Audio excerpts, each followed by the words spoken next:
तो हेलो दोस्त, आपका इस यूट्यूब चैनल निर्माण क्लासेस पर स्वागत है। जैसा कि हम लोग टॉप 10 ऑब्जेक्टिव प्रीवियस ईयर का सॉल्यूशन कर रहे हैं। तो अगर आप पीछे का वीडियो नहीं देखे हैं तो उसको सबसे पहले वॉच कीजिए, उसके बाद ये सब आगे की ओर चलिए। तो चलिए अपने वीडियो का स्टार्ट करते हैं। और नेक्स्ट क्लास में हम लोग यहाँ तक यानी कि 60 नंबर क्वेश्चन तक पढ़ चुके थे। तो चलिए यहीं से हम लोग स्टार्ट करते हैं और आगे की ओर बढ़ते हैं। तो क्या कह रहा है, भारत में उत्पादित प्रत्यावर्ती विद्युत धारा की आवृत्ति होती है, कितना होता है दोस्त? ऑप्शन ए में है 80 हर्ट्ज, बी में है 70 हर्ट्ज, सी में है 70 हर्ट्ज और डी में है आपका 50 हर्ट्ज। तो इसका राइट आंसर क्या हो जाएगा? ऑप्शन नंबर डी इसका राइट आंसर है। कितना? तो 50 हर्ट्ज। यानी कि जो भारत में बिजली का उत्पादन होता है, बिजली का प्रोडक्शन होता है, उसका फ्रीक्वेंसी यानी कि आवृत्ति कितना होती है? तो 50 हर्ट्ज होती है। तो इसका राइट आंसर क्या हो जाएगा? Option number D. अब चलिए चलते हैं नेक्स्ट क्वेश्चन की ओर। लंबाई बढ़ाने से तार का प्रतिरोध क्या होता है? तो प्रतिरोध जो निम्नलिखित कारकों पे डिपेंड करता है, तो उनमें से क्या है? एक लंबाई पर भी डिपेंड करता है। तो जो लंबाई होता है वह प्रतिरोध का क्या होता है दोस्त? लंबाई जो होता है वह प्रतिरोध का क्या होता है? सीधा समानुपाती होता है। यानी कि इसके अनुसार अगर तार की लंबाई को हम लोग बढ़ाते हैं तो क्या होता है? प्रतिरोध भी बढ़ेगा, और अगर घटाते हैं तो प्रतिरोध भी घटता है। यानी कि यहाँ पे क्या हो रहा है? तार की लंबाई बढ़ाने पे क्या होगा? प्रतिरोध बढ़ेगा। तो इसका राइट आंसर क्या हो जाएगा? ऑप्शन नंबर बी क्या होगा? बढ़ता है। तो अब चलिए चलते हैं नेक्स्ट क्वेश्चन की ओर। 20 डिग्री सेल्सियस पर सिल्वर की प्रतिरोधकता कितना होता है? तो इसका राइट आंसर क्या होगा?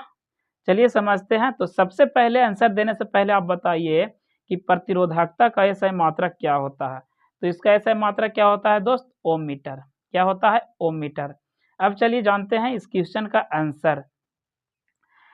ऑप्शन ए में है 49 गुने 10 के पावर माइनस 6 ओम मीटर, बी में है 1.60 गुने 10 के पावर माइनस 8 ओम मीटर 10 के पावर 12 ओम मीटर, और डी में है 6.84 गुने 10 के पावर माइनस 8 ओम मीटर। तो इसका राइट आंसर क्या है? ऑप्शन नंबर बी इसका राइट आंसर है। कितना? तो कितना दोस्त? 1.60 गुने 10 के पावर माइनस 8 ओम मीटर राइट आंसर है। अब चलिए चलते हैं नेक्स्ट क्वेश्चन की ओर। जीवाश्म ईंधन के जलने पर कौन सी गैस मुक्त नहीं होती है? Oxygen gas, carbon dioxide gas, sulphur dioxide gas, की इनमें से कोई नहीं। तो इसका राइट आंसर क्या है? इसका राइट आंसर क्या है? ऑप्शन नंबर ए इसका राइट आंसर है। क्या? तो अगर जीवाश्म ईंधन जलता है तो उसमें से क्या नहीं निकलता है? तो ऑक्सीजन गैस नहीं मुक्त होती है, बल्कि उससे क्या होता है? कार्बन डाइऑक्साइड गैस बाहर निकलता है और सल्फर डाइऑक्साइड गैस निकलता है। तो चलिए अब चलते हैं नेक्स्ट क्वेश्चन की ओर। निम्न में से कौन बायोगैस का मुख्य अवयव है? H2S, H2, CO2, CHO4।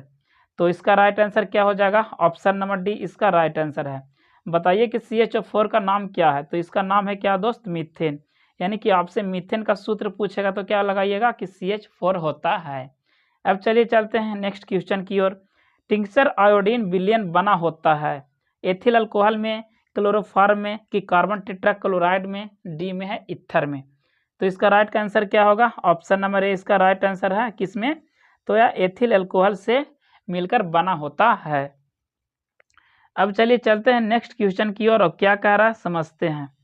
CH3, CH2, CH2OH का IUPAC नाम है। 2 प्रोपेनॉल, प्रोपिल एल्कोहल, 1 प्रोपेनॉल, कि 3 प्रोपेनॉल। तो इसका राइट आंसर क्या है? ऑप्शन नंबर सी इसका राइट आंसर होता है। कितना है? तो 1 प्रोपेनॉल इसका IUPAC नाम जो दिया गया वह है। निम्नांकित में कौन कमरे के ताप पर द्रव है? Ethanol, methane, ethane, ethyne.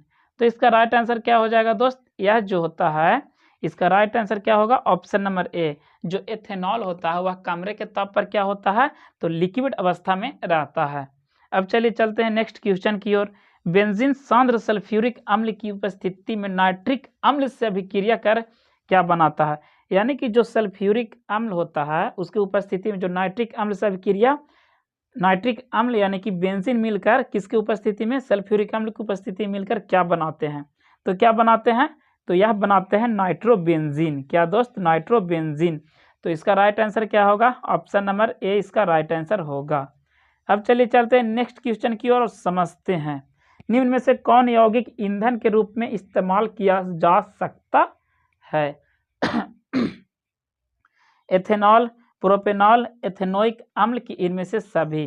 तो इसका राइट आंसर क्या है? ऑप्शन नंबर डी इसका राइट आंसर है।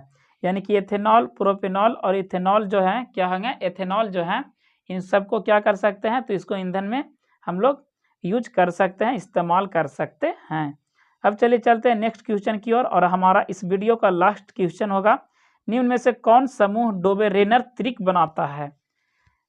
NPAS, बी में है FClBr, सी में है CaSrBa, बी में है डी में क्या है? BeMgCa।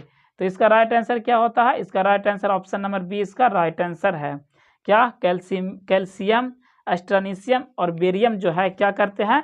त्रिक डोबेरेनर समूह बनाते हैं। तो इस वीडियो में बस इतना ही। अगर आपको लगता है कि यह वीडियो आपके लिए थोड़ा भी इंफॉर्मेटिव हुआ हो तो वीडियो को लाइक करें एंड चैनल को सब्सक्राइब करें और कमेंट करना ना भूलें।